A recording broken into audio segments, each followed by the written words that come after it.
JD's back here to do a quick solo.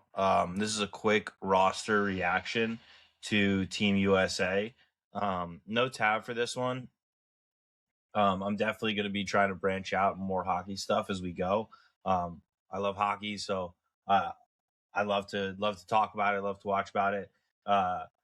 People on X love my opinions for sure. So that's kind of why I'm doing this, is for those of you on X who just want to hear what I have to say about it. So as we go, I think the main thing is I'll start with kind of what the roster is, who maybe some of the snubs were, and then from there of like who I actually want to see play. And a lot of this is still subject to change because obviously we have a month or so, until a month and a half or so until we get there, and injuries are going to happen between now and then. So even if guys who are on a snub list didn't make the team, that there's still a chance for guys to make the roster from here on out. So again, one of the things that I think is great is the USA is coming from a real place of strength for the first time in a long time, I think, where there's actually a real depth to the pool that you can pick from. So there's going to be some really talented players left home. As a Montreal Canadiens fan, I'm definitely a little bit miffed by some of my guys not making it, but everybody's going to be upset that their guy here didn't make it or their guy there didn't make it. And so keep that in mind. At the end of the day, I do think this is a really talented USA team, and I think that this USA team, the way it's constructed, has a chance to do big things in Milan. So let's hope that they can, and let's get behind the boys here. So to start, I'm going to try to read this out in just the players, no particular order. So forwards: Brady Tkachuk, Jack Eichel, Matt Tkachuk, Jake Gensel, Auston Matthews, Matt Boldy, Kyle Connor, Jack Hughes, Tage Thompson, JT Miller, Dylan Larkin, Brock Nelson, Vincent Trocheck, Clayton Keller. On defense, you got Quinn Hughes, Charlie McAvoy, Jaccob Slavin, Brock Faber, Zach Werenski, Seth Jones, Jake Sanderson, Noah Hannafin. And at goaltender, you got Connor Hellebuyck, Jake Oettinger, and Jeremy Swayman. So for the most part, that's going to be your roster. Again, things can change with injuries and guys can get added. Really, let's start with the forwards and some of the guys that I think people are saying were snubs. And I'm going to start with my guy, Cole Caulfield. Everybody should know I'm a Habs fan, so obviously I'm very, very biased when it comes to who I want on the roster, and that's why I want Cole Caulfield. But I do understand him not making the team. And it's going to be the same conversation when we kind of come to Adam Fox, and the Ranger fans are going to be really mad at me again about that.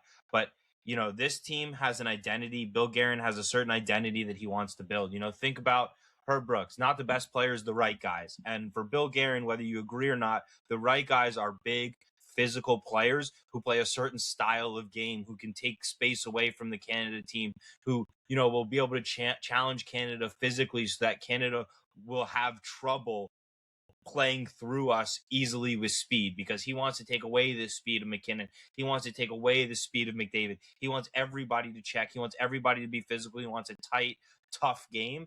And so some of those guys aren't going to make it. And when you already have a guy like Jake Gensel and Clayton Keller making the team, a guy like Cole Caulfield or a guy like Alex DeBrincat, they become a little bit redundant. So even if they're great players, they just don't add the same thing as some of the other guys that you're taking. And that's really why I think those guys were left at home. Again, I love Cole Caulfield. I wish he made the team, and I think he could have been great. But again, if he wasn't going to be in that Jake Gensel spot or that Clayton Keller spot, then adding one more of those guys. Jack Hughes is another guy who plays like a maybe more of a playmaker than a finisher. But if he's not going to be in one of those small skill guy spots, those run out pretty quickly on this team, because the rest of the guys, when you're looking at them, they're all big, physical. They play a certain style, certain brand of hockey that they want. That being said, one of the guys that I think fits that kind of narrative that didn't make the team, and is kind of a shocking admission considering how well the Buffalo Sabres are playing right now, and is a guy I think definitely should have been on the team, is Alex Tuch. I think there's a little bit of loyalty going on here to some of the Rangers guys who were on the team in the Four Nations and helped you win, aka Trocheck really is the one for me, and JT Miller, two guys who I think made the team because of their resumes, not necessarily what they've done this season. I don't think those guys have had great seasons, and the Rangers haven't been good. So I don't think you need to bring a bunch of New York Rangers with us. They can't win in the NHL. Meanwhile, the Buffalo Sabres are as hot as they've ever been. I'm glad Tage Thompson made the team. That was a clear oversight for Four Nations. He should have been on the team then. I'm glad he made it now. He's a very, very good player. He can really shoot the puck. He can score, and his game's getting better on the other end, but he's not perfect on the other end. Alex Tuck's just a guy who should have been here, I think. He plays that big physical brand of hockey. I think you're going to need guys who want to get in on the forecheck. You're going to need as many of those guys as possible. And I just think maybe he could have been a better fit over, really over JT Miller or Trocheck, because the rest of the guys I'm really fine with. When you look at the rest of the guys on the roster as we talk about it, obviously both Tkachuk guys were going to make it. Obviously Jack Eichel was going to make it, Jake Gensel, Matt Boldy, Kyle Connor, Jack Hughes, Dylan Larkin, and then the rest of the guys. You've got Clayton Keller, who's had a really, really good season for the Mammoth and is a dynamic player. And, he's in that Cole Caulfield, Alex DeBrincat spot, and they felt like bringing him was the right move. I still think that could have been Cole Caulfield.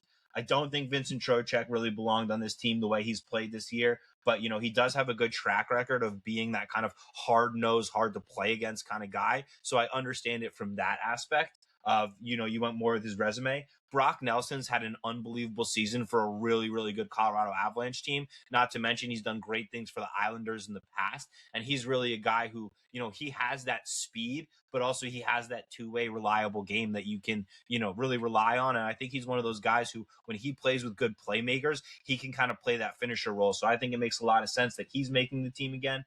And then the only other guy really who I would have a question with is JT Miller. I like JT Miller because he's like a hard-nosed guy, and I think he brings a certain energy to the locker room. Whatever got him kicked out of his teams in the past, I think that energy is good when you're around a bunch of guys who want to win. So I actually think I'm okay with JT Miller making the team. And that's really it for the snubs. I think they did a pretty good job from the forward position.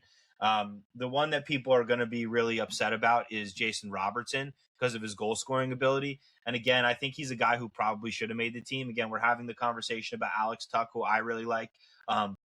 Vincent Trocheck. You know what? I take it back. I don't think JT Miller should have made the team over Jason Robinson. Yeah, I'm wrong on that. Jason Robertson should have made the team over JT Miller.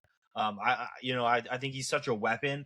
I think if you wanted to hide him defensively, you probably could. I know he's really tough defensively. He doesn't play that 200-foot tough game that they want. He does check out at times, defensively, but he's such a weapon offensively. I do feel like that's maybe a guy you could have fit in somewhere on this team. I don't know. Maybe over Kyle Connor too, because they're a similar type of player. Kyle Connor is another guy who can check out defensively. So maybe that was the decision. They took Kyle Connor over Jason Robertson.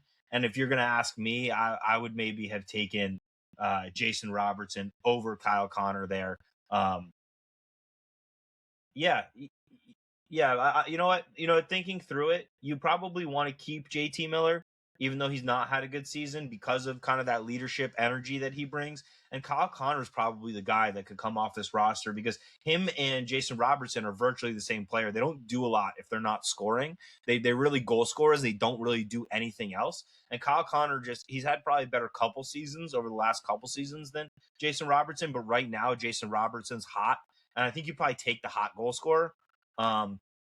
That's a tough decision, though, between those two guys. They're very similar players. And if USA felt more comfortable with Connor's shot and the pop that he gets on that than Jason Robertson, then that's just how they felt.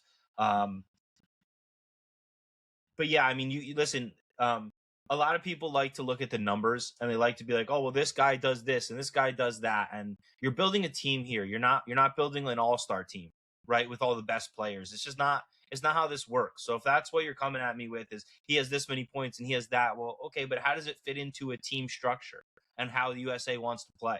Because Kyle Connor and Jason Robertson are superfluous players. They're the same thing.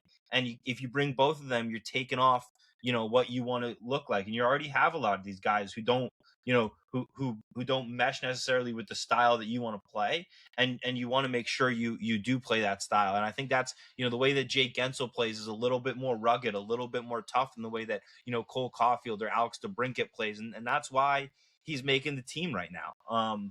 And I think, like, that's it. That's it. They have a certain, way that they want to play. They're building a team here. They're not building an all-star team. They're not taking all the best players, and I know that's upsetting. As we get to defense, you're all going to be mad at me that I'm okay with them leaving Adam Fox off. But again, we got to look at it that way. So when we get to the defense, and it's, let's start with Adam Fox, because that's the biggest talking point. Adam Fox getting left home, and I think Ranger fans, you could be upset at those of us neutrals who just don't think he's that great. I think he's very good offensively. He's very dynamic offensively. And when it comes to an NHL team where, every NHL team, I think, is starved for scoring at the end of the day, right? Like, every NHL team needs that goal scorer, needs that playmaker, needs that guy who can create power play points. When you are in that situation, it makes sense he's a really good player. When you're in a situation where you don't necessarily need scoring because you have talent up and down your roster, you have to start looking at what are the spots he's going to take. And so for me, when you come to offensive defensemen who, play offensively, there's 4 or 5 guys, I think, who are better at that position for the, I know you guys are going to hate me first. There's 4 or 5 guys who are better at that position than him on the U.S. team. Let's start with Quinn Hughes. Quinn Hughes is a no-brainer better player than Adam Fox. He just is. And they do the same thing. And if Adam Fox isn't playing power play 1 and Quinn Hughes is, what's the point of having Adam Fox on the roster? Adam Fox is a dynamic power play player. That's what he does for the Rangers so well, is he just capitalizes on power plays. And I know everyone wants to say, like, oh, look at his defensive metrics. His defensive metrics are fine. But I watch with my eyes. In the biggest games, when games get tight, when Tom Wilson starts running guys over, Adam Fox shrinks in those games. He just does. And he's done it in the playoffs before. He's done it in 4 Nations last year in the final. And you're going to have to play against that Canada team where they're going to come in. They're going to try to beat you up. They are. They're going to get in on a forecheck. They're going to play hard. It's the same thing that we want to do. They're going to do it with speed. And Adam Fox is skating at that position just isn't as good as Quinn Hughes. So then the next guy, Zach Werenski. Zach Werenski's having a better season right now than Adam Fox. He had a better season last year, offensively for sure. Again, Werenski's another one of those guys who, like, defensively, positioning wise, like, he can be brutal at times and he can just make mistakes, but he's so dynamic offensively that you want to have him. But now we've taken 2 of those spots away.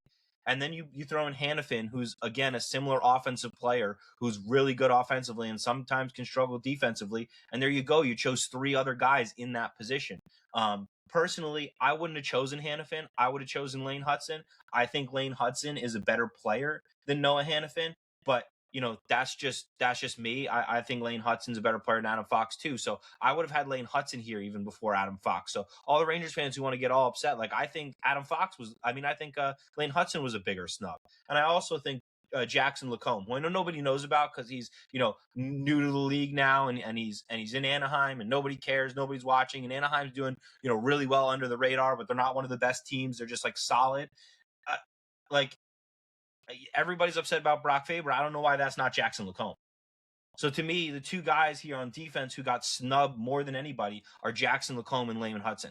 They're the 2 best players on defense who are left off this roster.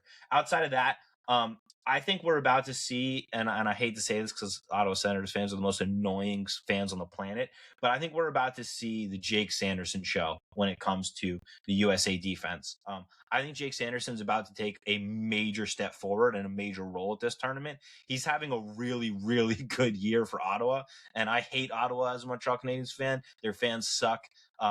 But I like a lot of the players on their team, Brady Tkachuk being one of them, and then Jake Sanderson being the other. Jake Sanderson is a phenomenal hockey player. I think he's going to take a real big step forward at this tournament. I think he's going to end up being one of the best players on Team USA when it's all said and done. And he should probably, be leading us in minutes along with Slavin, along with McAvoy, along with Hughes. I have a feeling that just the way that Bill Caron wants to do this, Brock Faber is going to be a top 4 guy and log a ton of minutes for the U.S. And I just don't think that's right. But I also really like the addition of Seth Jones here. And I know people are upset. Oh, some idiot Rangers fan. Oh, but Adam Fox has more points than Seth Jones. Fantastic. That's not why I'm bringing Seth Jones, and it's not why I'm not bringing Adam Fox. I'm not bringing Adam Fox because Werenski and Quinn Hughes are better, so I don't need him. And I'm bringing Seth Jones because Seth Jones is a big physical defenseman who played 25 minutes a night for the Stanley Cup champions last year and showed that he has the wherewithal to be strong defensively, to play good minutes, to contribute offensively if he needs to, and to just be a puck mover, a guy who can play a physical style and absorb a physical style, because that's the key. On this defensive team, you're going to have to absorb a physical style. Everybody said at Four Nations, the ice was tight. There was no space. Everybody's getting hit. Everybody's finishing their checks. I think that's only going to ramp up here in the Olympics, and you're going to have to be able to play in tight quarters. And that's just why I think Seth Jones is a good add here. He proved he could do it last year, and I think he fits in well here. I think him and Jake Slavin are going to be really pivotal for the U.S. So I really like the U.S. blue line. I think the U.S. blue line is really good. Obviously, having Quinn Hughes back, and when he wasn't at the Four Nations, then obviously when we lost in the final, we didn't have McAvoy. And I think, bringing those two guys back is a game changer for the U.S., right? And I know we want to talk about the guys who aren't there, but the guys who are there, the guys who are coming back who weren't in that final, when we lost, Quinn Hughes and McAvoy coming back, those guys could play 30 minutes in a gold medal game for you.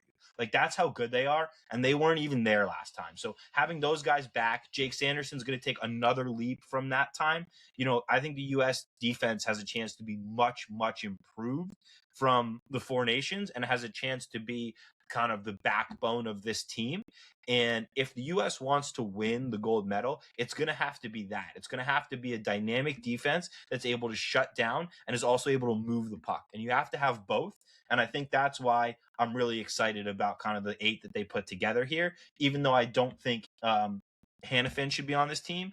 But that's okay. I don't think he's going to play anyway, so it doesn't matter. Finally, for the goaltenders, you have Hellebuyck, Oettinger, and Swayman. This is an interesting one. If you look back at the past couple of years, Hellebuyck's been the best goalie in the world, so it's hard to not put him in. Oettinger's been right there with him. Both of those guys, to me right now, are a little bit of question marks. Neither one of them has played well in the big game. Hellebuyck struggled in the playoffs. He was fine in Four Nations, but he wasn't his dominant self in that final. And you need that dominant self in the net. Oettinger, obviously we all know what happened with Peter DeBoer and everything that went down in Dallas at the end of last year. But then Oettinger's come back again and had another really good regular season. But he's a guy who's proved he's struggled in the biggest moments too. So do you want to rely on that when you get to the Olympics? I don't know. Finally, you've got Jeremy Swayman, obviously a Habs fan, so I hate all Bruins, but I love McAvoy and I love Swayman. Swayman is a really, really good goalie. I happen to think he is the best goalie, and right now he's keeping that Boston team afloat. Like, that Boston team should never have been even close to a playoff spot, and for most of the first half of this year, they've been right there because of the goaltending of Swayman. I think Swayman's been awesome for them.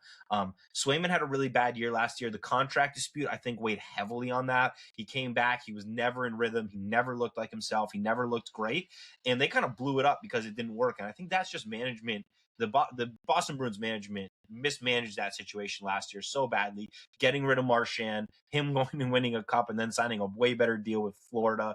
Like, they just completely mismanaged that situation last year. And, before that year, coming off the year he had prior, he was probably looking like he might be the starter for the U.S. Then he has a down year. Now he's back, but he's on a team that's not great. So, now you've got a choice between the guy who's been the best goalie in the world for the past, probably 5 years in Hellebuyck, but his team's not doing so great right now. And the question of can he play in the big game, we don't know. Then you've got Jake Oettinger, who's been right there, who's playing really well this year. But again, you don't know if he can play in the big game. And then you've got Jeremy Swayman, who's been, excellent this year, down last year, up the year before, showed he could do it in the playoffs, but has never really gotten over the hump in the playoffs either. So you can't really be like, oh, well, he's got this long pedigree, kind of like what Canada does with Binnington, of like, oh, he's a winner, he'll just figure it out. You can't really do that with Swayman. So it'll be an interesting decision.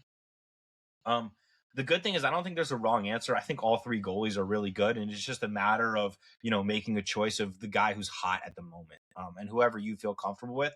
But again, I think it's going to be more about how that defense plays in front of them. And if that defense plays really, really strong in front of them, I think all three of these guys can do the job and get the job done. So that's the roundup of the USA roster. I really like it. I'm really excited. Let's go USA. I think we have a chance to beat Canada and take home the gold medal.